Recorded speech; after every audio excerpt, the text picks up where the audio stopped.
Welcome back नाज़रीन। Break से पहले बात हो रही थी ओपन बैलेट या खुफिया रायशुमारी से सेनेट इलेक्शन होने की, वोटिंग होने की, मगर इस पे अपोजिशन मुत्तफिक नहीं है हुकूमत के साथ। और हुकूमत ने जिस तरह से ऑर्डिनेंस पास करा, अब सुप्रीम कोर्ट इसका फैसला देगी कि इसको ओपन बैलेट से करें या खुफिया रायशुमारी से, जैसे कानून मौजूद है। दूसरी जानब खान साहब की जानब से जो तरक्याती फंड सामने आए, उसका ऐलान सामने आया, उस पर भी बात की गई, कोर्ट में हियरिंग हुई इस पर, और वाज़े तौर पे ये बोला गया कि क्या कानून और आइन में ये तमाम चीज़ें मौजूद हैं, और अगर मौजूद थी या होनी चाहिए थी तो वो क्या पहले से इस पर जिक्र नहीं किया गया। अपोजिशन इसको किस तरह से देख रही है, इसी पे मजीद बात करते हैं। हमारे साथ टेलीफोन लाइन पे मौजूद हैं नवेद एंथोनी साहब हैं, जो कि एमपीए हैं, पीपल्स पार्टी से उनका ताल्लुक है। नवेद साहब, बहुत शुक्रिया अपने प्रोग्राम के लिए वक्त निकाला।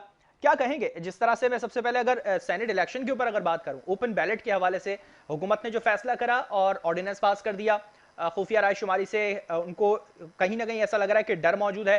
आपकी काफी ज्यादा पकड़ नजर अभी आती थी इस तमाम सूरत हाल के अंदर। क्या इस पे पीपल्स पार्टी क्या राय रखती है? बहुत शुक्रिया। जी। बात यह है कि हमारी पकड़ नहीं है, असल में इस हुकूमत की नालायकी है, हमारी पकड़ नहीं है। हम तो इनकी नालायकियों को जो है ना वो थोड़ा सा एक्सपोज कर रहे हैं, और इनके अपने मेंबरान, हुकूमत की कमजोरी, हुकूमत की नाअहली और अपने अपने हकों में जिस तरीके से ये बेचारे परेशान हैं, जिस तरीके से इन्होंने तब्दीली के ख्वाब लोगों को दिखाए थे वो पूरे होते हुए नजर नहीं आ रहे। और फिर जिस तरीके से इन्होंने एक हॉर्स ट्रेडिंग का बाजार गर्म किया था, जिसकी ये बड़ी वो सीने पे हाथ मार मार कहते हैं कि देखा सेनेट के चेयरमैन के इलेक्शन में हमने क्या किया था, वो असल में खौफ है। इसी वजह से उन्होंने मौजूदा अदालत के फैसले का इंतजार नहीं किया और बदनीयती पे एक ऑर्डिनेंस के जरिए ये फैसला कर लिया कि जी हम जो है वो सीक्रेट बैलेट पर चलिए, ओपन जो है वो शो ऑफ हैंड्स के जरिए इलेक्शन करवाएंगे। और फिर देखें कि मतलब खुद ही वीडियो भी बनाई और खुद ही उसको वो रिलीज भी कर दिया। तो इससे तो हुकूमत का खौफ आपको बिल्कुल अया होके जो है ना आपके सामने आ गया। मतलब इस पर क्या बात करें, मतलब ठीक है एंथोनी साहब, मैं अगर इसी पे अगर मैं इस पे एक पॉइंट रखूं कि अगर सुप्रीम कोर्ट फैसला नहीं देती है इस पे ओपन बैलेटिंग के लिए, खुफिया राय शुमारी से होता है, यकीनी तौर पे आप लोग जिस पे बजिद हैं कि ये खुफिया राय शुमारी से होना चाहिए, आइन भी है, कानून भी है, और अगर इसके बाद फैसला फिर भी पीटीआई के हक में जाता है, तो क्या पीपल्स पार्टी इसको कबूल करेगी? देखिए बात यह है कि हम अपनी एक तारीख रखते हैं कि अदालती जो है वो फैसलों को एक तो अमल दरामद, एक बात पहली बात। दूसरा ये कि आइन और कानून की बालादस्ती। तीसरी बात, अगर कहीं पर कोई भी ज्यादती हुई है या कानून पर अमल दरामद नहीं हुआ तो हम अदालती जंग में जो है वो अपनी तारीख रखते हैं। अगर किसी भी हवाले से कोई आप इस मुल्क में गलत रवायात कायम करना चाहते हैं, कोई एक बेईमाना तरीके से इस मुल्क के ऐवानों पर कब्जा करना चाहते हैं, तो फिर तो देखिए इसका फैसला तो अवाम से। इसलिए तो ये खौफ है इमरान खान साहब को कि जी आप हमें तरह इस वक्त परेशान है और जिनको 50-50 करोड़ की इन्होंने तरक्याती कामों के हवाले से रिश्वत दी है, उसके बावजूद भी अगर वो अपने जमीर की आवाज पर इनके खिलाफ जाते हैं और अवाम असल जो नुमाइंदे हैं उनको ऐवाने बाला में लाते हैं तो अच्छा नवीद साहब, खान साहब ने एक पॉइंट ये छेड़ा कि जिस तरह से पैसे लिए जाते हैं एक सीट खरीदने के लिए, अब उसका रेट जो है वो 50 से 70 करोड़ तक पहुंच चुका है। उन्होंने कहा कि उन्हें भी काफी दफा ऑफर हुई है सीट खरीदने के लिए। क्या पीपल्स पार्टी के दौर में ये सब हुआ, किसी को ऑफर हुई और जिस तरह से फिर बातें सामने आई थी कि जो पैसा है आप उसको ले लें, शौकत खानम के फंड में डाल दें, वहां ट्रांसफर कर दें, क्या पीपल्स पार्टी के लिए कोई ऐसी ऑफर थी उस वक्त?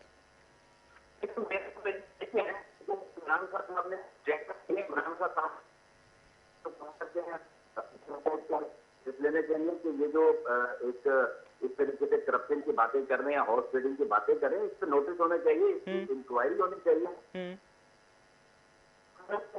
मेरे भाई उसके तो प्लॉट की भी इंक्वायरी करवा लीजिए, वो भी केवल आपको गिफ्टेड मिलेगा। बनी गाला की इंक्वायरी करवा लीजिए, उस पर भी एक आपको तारीख मिलेगी। फिर बहुत सारी चीजों पे करवा लीजिए, और बहुत सारी इंक्वायरी में तो ये खुद करवा भी चुके हुए। सबके निशान जो है ना आपको बनी गाला से मिलते हुए नजर आ रहे हैं। तो इस पे क्या बात करें, जहाँ चीनी का स्कैंडल देख लीजिए, गंदम का स्कैंडल देख लीजिए, बिलियन ट्री का स्कैंडल देख लीजिए, हर किस्म का स्कैंडल देख लीजिए। ठीक है रमेश साहब, एक पॉइंट और यहाँ नजर आया तरक्याती फंड्स के हवाले से। 26 या 27 जनवरी को एक मीटिंग कंडक्ट की खान साहब ने, उसमें ऐलान कर दिया तरक्याती फंड्स हर एमएनए को 50 करोड़ दिए जाएंगे। फिर पीपल्स पार्टी की जानिब से मौकफ आया कि जो 50 करोड़ देने का उन्होंने ऐलान किया है वो सिर्फ अपने एमएनएस तक रखेंगे, उसके अलावा हमें नहीं मिलेंगे। तो आप इस बात से इत्तेफाक करते हैं कि इनको फंड्स मिलने चाहिए एमएनएस को, क्योंकि वो जब ऑपोजिशन में थे तो हुकूमत पे इल्जामात लगाते थे कि ये शाह खर्चियां हैं, ये फालतू के पैसे हैं, जेबों में जाते हैं। क्या अब ये अगर पैसे ट्रांसफर होते हैं तो क्या जेबों में जाएंगे या पीपल्स पार्टी इसको सही तरीके से खर्च करेगी? मेरे भाई बात यह है कि अगर तो आप वाकई चाहते हैं कि मुंतखब नुमाइंदे अपने अपने हल्के में तरक्याती काम करवाएं, तो फिर तो सियासी वाबस्तगी से बालातर होकर तमाम मुंतखब नुमाइंदों को आपको डेवलपमेंट के फंड देने चाहिए ना। लेकिन अगर आप सिर्फ अपने नुमाइंदों को देते हैं और आप बाबंगे दहल ये बात कहते हुए थकते नहीं थे कि किसी मुल्क की तारीफ में नहीं होता कि मुंतखब नुमाइंदों को तरक्याती फंड दिए जाए, ये सियासी रिश्वत के तौर पर होता है। तो फिर तो आपका अपना कहा हुआ आपके सामने आ रहा है और अच्छा, जब पीपल्स पार्टी के दौर में, अगर पीपल्स पार्टी के दौर में तरक्याती फंड्स के तौर पे अगर पैसा दिया गया तो क्या निचली सतह तक वो पैसा ट्रांसफर हुआ, लोकल गवर्नमेंट तक पहुंचा वो? भाई अल्लाह का शुक्र है, टमाटर के साथ 2008 से लेकर अब तक अगर दिन में हमारी हुकूमत है तो कहीं पे डिलीवरेंस हुई तो लोग हमसे प्यार करते हैं और हमें वोट देते हैं और पहले से ज्यादा सीटें होती है ना भाई। लेकिन ग्राउंड रियलिटी तो कुछ और कहती है। कराची की सूरत हाल, पूरे सिंध की सूरत हाल तो ये कहती है कि जो फंड्स अगर मिले भी हों, अगर किसी एमएनए को अगर मिले भी हों, हम ये नहीं कहते मिले हैं या नहीं मिले, अगर मिले भी हों तो शायद वो निचली सतह तक मुंतकिल नहीं हुए। और सिंध हुकूमत अभी तक इस बात पे बजिद है कि उनका फंड्स उन्हें नहीं दिया जाता, और अभी जिस तरह से एनएफसी अवार्ड का जो पैसा है वो उनको नहीं मिल रहा। तो यकीनी तौर पर कहीं ना कहीं तो कोई खोट तो नजर आया होगा ना सिंध हुकूमत में, जो अभी तक ट्रांसफर नहीं हुए पैसे। मेरे भाई ये शायद का लफ्ज शायद आप कह रहे हैं, लेकिन जो पाकिस्तान पीपल्स पार्टी को वोट करते हैं, जो पाकिस्तान पीपल्स पार्टी को चाहते हैं कि वो हुकूमत में आए, वो उसकी कारकर्दगी भी इसकी बुनियाद पर देते हैं। अगर जहां तक बात है कराची की, तो मैं तो कहूंगा इसका ऑडिट करवा लीजिए आप, कराची मेट्रोपॉलिटन कॉर्पोरेशन का 6 डीएमसी हैं, इनका ऑडिट करवा लीजिए। क्या आप सिंध हुकूमत ने 2015 से जब से ये बलदियाती निजाम शुरू हुआ है, इन हुकूमतों को, डिस्ट्रिक्ट गवर्नमेंट को स्ट्रेंथन करने के लिए पैसे नहीं दिए क्या? चेक कर लीजिए उसको, ये तो ओपन सी बात है, इसमें तो कोई ऐसी कबात है ही नहीं है। ऑडिट करवाएं। और फिर हमने कभी नहीं कहा था, ठीक है ना, हमने उस तरीके से अपना मौकफ, बिल्कुल हम बात करते थे कि ये जो चेयरमैन है डीएमसी के या जो मेयर है कराची का, हर वक्त रोना रोता है अपना फंड का, इश्तेहारात का। हमसे ज्यादा सख्त मौकफ तो पीटीआई के जो मेंबरान का रहा है कि जी इतना सब कुछ होने के बावजूद भी ये नाअहल मेयर है, ये निकम्मा मेयर है। ये तो इनका सख्त मौकफ था कि सब कुछ होने के बावजूद भी। मैं आपको ये याद दिलाना चाहता हूँ कि जब गुज़श्ता साल बारिश हुई या उससे पिछले साल बारिश हुई, किस चेयरमैन ने रिफ्यूज किया इस बात से कि हुकूमत सिंध ने हमें नालों की सफाई के लिए या डेवलपमेंट के लिए पैसे नहीं दिए? सबने उस स्टेटमेंट किया। ठीक है नवीद साहब, वो सूरत हाल सबने देखी। मैं अभी आज अगर सिंध काबीना के इजलास के ऊपर अगर अभी थोड़ी सी बात कर लूं, तो आज जिस तरह से मुराद अली शाह कुछ इज़हार बरहमी करते हुए नजर आए कारकर्दगी के ऊपर अपने तमाम अरकान के हवाले से कि वो सीटों पे मौजूद नहीं है। उन्होंने कहा है कि अगर जब तक सेनेट इंतखाबात नहीं हो जाते, सेनेट का मरहला नहीं आ जाता, आप अपनी सीटों पर तो बज़ित रहें, आप अपने ऑफिस में आए। तो क्या मतलब ये तमाम लोग काम नहीं कर रहे, अपने ऑफिस में नहीं बैठ रहे? नहीं नहीं नहीं, इस तरह का वर्जन आप चाह रहे होंगे भी इस तरह नहीं है। देखिए इसको थोड़ा सा अंडरस्टैंड करने की जरूरत है कि इम्प्रूवमेंट का जो रूम है ना वो हर वक्त होता है, गुंजाइश होती है। और कारकर्दगी को बेहतर बनाने के लिए अगर आज उन्होंने कैबिनेट के मेंबरान को कहा है कि ये अपनी परफॉर्मेंस को मजीद बेहतर किया जाए, तो इसमें क्या है, इसमें कोई बुरी बात ही नहीं है, उसमें परफॉर्मेंस को बेहतर करना चाहिए। और ये बात भी ठीक है कि कहीं पर किसी सरकारी मसरूफियत की वजह से वो ऑफिस में नहीं होते और उनसे कहा गया कि आप ज्यादा टाइम ऑफिस में दें, लोगों के मसाइल को सुने, उनको हल करें, तो इसमें भी कोई बुरी बात नहीं है। ये तो अच्छी बात है कि वो चाहते हैं कि जो खिदमत का अमल है वो ज्यादा बेहतर तरीके से हो, इसमें तो कोई बुरी बात नहीं है। तो यही चीज खान साहब ओपन बैलेट को लेके भी इस पे वो सोच रहे हैं कि करप्शन खत्म होना चाहिए, तो करप्शन खत्म करने के लिए शायद हमारा ऑपोजिशन भी साथ दे तो ज्यादा अच्छा नहीं होगा। यही अगर खान साहब के जुमले हैं तो उस पर आपको एतराज है? भैया बात यह है कि आप करप्शन खत्म करना चाहते हैं तो सबसे पहले तो आज जो है सिलाई मशीन से जो डॉलर बनते रहे हैं उसकी बात करें। फिर जो चीनी का जो आई है अपना रिपोर्ट, उस पर बात कर दी है। LNG का जो स्कैंडल आया उस पर बात करें, यूनियन ट्री पे जो अरबों रुपए लगे हैं उसकी बात करें, मालन जब्बा पे जो हुआ है उस पर बात करें, खुसरो बख्तियार की करप्शन है उस पर बात कर दीजिए, वो जो लाहौर में अलीम खान साहब हैं उसकी करप्शन पे बात कीजिए, परवेज खट्टर पे बात कीजिए जो कहते हैं कि मैं एक दिन में ये हुकूमत गिरा सकता हूँ। तो भाई जो जोड़ तोड़ हुआ है उस पर बात करें। तो ये नवीद साहब, तो ये सारी चीजें उठता था जिसमें मेहमान आते नजर आते थे और दूसरे दिन जाते थे बनी गाला और उसके गले में PTI का झंडा पहना दिया जाता था। उस करप्शन से पहले इमरान खान बात करें और उसका जवाब दे, फिर उसके बाद ओपन बैलेट पे बात करें ना भाई।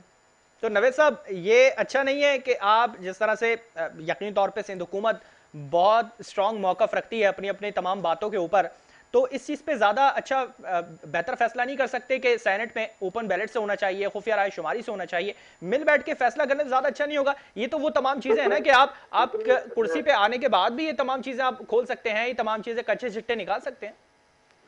देखिए, मैं एक बात आपसे कहूँ कि बीइंग एक पॉलिटिकल एक्टिविस्ट, मैं जाती तौर पे तो हॉर्स ट्रेडिंग की सख्त जो है ना वो मुखालफत करता हूँ, ठीक है ना। हॉर्स ट्रेडिंग नहीं होनी चाहिए, तमाम पॉलिटिकल पार्टी को उस पर स्टैंड लेना चाहिए जिस तरीके से अभी स्टैंड PDM की जमातों ने लिया हुआ है। लेकिन जो भी फैसले होते हैं, पार्लियामान का मकसद ये होता है कि अवाम मुंतखब करके अपने नुमाइंदे भेजती है ऐवानों में, ताकि मुल्क की सतह पर मुल्क के कारोबार हुकूमत को चलाने के लिए, ठीक है ना, फैसले किए जाए। जहां पर प्रेसिडेंशियल ऑर्डिनेंसेस के जरिए आप फैसले करते हैं वो आपकी बदनीयती होती है। आप पार्लियामेंट में रखें, आप फैसला करें, आप कंसेंसस से बात करें ना, और फिर आप देखें अदालत में आपने रेफरेंस फाइल किया हुआ है, अगर ये आपकी बदनीयती ना होती तो आप फिर अदालती फैसले का इंतजार करते। आप अदालत पर भी असरअंदाज होने के लिए फौरी तौर पर आपने जो है ना वो सदारती जो है हुक्मनामा जारी कर दिया, ऑर्डिनेंस जारी कर दिया। अब बदनीयती PDM की है, अपोजिशन की है या हुकूमत की है? ठीक है नवीद साहब, मैं आखिर में आपसे एक सवाल ये करना चाहूंगा, फिर उसके बाद मैं ब्रेक की तरफ जा रहा हूं। अगर चले हम मान लेते हैं खुफिया राय शुमारी से होते हैं इंतखाबात, कोई MNA या MPA बिक जाता है, वो अपना वोट दूसरी जगह दे दे, चाहे वो पीपल्स पार्टी से हो, नून लीग से हो, तो इसके जिम्मेदार कौन होगा फिर? देखिए, बात यह है मेरे दोस्त कि हम एक वो सियासी जमात हैं जिसने यहाँ पर जमहूरियत की बालादस्ती के लिए अपनी जो है वो लीडरशिप की कुर्बानियां दी हैं। अब अगर आप ये हालिया जो गुज़िश्ता ये सेनेट के चेयरमैन का इलेक्शन हुआ है, इसमें सबसे ज्यादा जो है वो लीडर तो पाकिस्तान पीपल्स पार्टी थी, लेकिन क्या पाकिस्तान पीपल्स पार्टी अपने अपनी सियासी जदोजहद को छोड़ दिया था? बिल्कुल, पीपल्स पार्टी ने तो नहीं छोड़ा अपनी सियासी जदोजहद को। वो तो आज भी पार्लियामान की बालादस्ती के लिए बात करती है। आज भी जो है PDM के मूवमेंट में वो जो हमेशा मौक़िफ़ उसका होता है, जिस पे इल्जाम भी बहुत सारे TV प्रोग्राम्स में आकर बहुत सारे हमारे दोस्त लगाते हैं कि ये एस्टेब्लिशमेंट के साथ मिल गए, लेकिन अच्छी बात ये नहीं है। हम आइन की, कानून की और पार्लियामान की बालादस्ती के लिए अपना मौक़िफ़ जो है ना उस पर चलिए नवीद साहब, हम फिर ये उम्मीद रखें कि ना पीपल्स पार्टी और ना PDM के प्लेटफॉर्म से जो 2018 की जो वीडियो सामने आई है, ऐसा कोई मंजर हमें दोबारा देखने को मिले। देखिए, पाकिस्तान पीपल्स पार्टी के वर्कर जो हैं और पाकिस्तान पीपल्स पार्टी के जो मेंबरान हैं, वो अपनी लीडरशिप के एक इशारे पे अगर अपने इस्तीफे जमा करवा सकते हैं तो भाई ये वोट बहुत छोटी चीज है। चलिए, बहुत शुक्रिया नवीद अंथोनी साहब, आपने प्रोग्राम के लिए वक्त निकाला और इस चीज़ के ऊपर काफ़ी ज़्यादा रोशनी डाली कि अगर ये तमाम चीज़ें, अगर का लफ्ज़ इस्तेमाल होता है कि अगर ये तमाम चीज़ें होती हैं तो फिर इसका जिम्मेदार कौन होता है? अगर खुफिया राय शुमारी से होती है, पीपल्स पार्टी का कोई रुकन, कोई MPA या MNA वहाँ पर वोट दे देता है, उनके हक में चला जाता है, खुफिया राय शुमारी है, कुछ भी हो सकता है, सीट कहीं भी जा सकती है, क्या वाकई ही सीटें बिक रही हैं? और अगर ऐसा होता है तो इसके जिम्मेदार कौन होगा? ये बहुत बड़ा सवाल उठता है और इस सवाल पे जवाब लेना दोनों तरफ से लाजमी है, चाहे वो हुकूमत से जवाब दिया जाए या अपोजिशन से जवाब दिया जाए।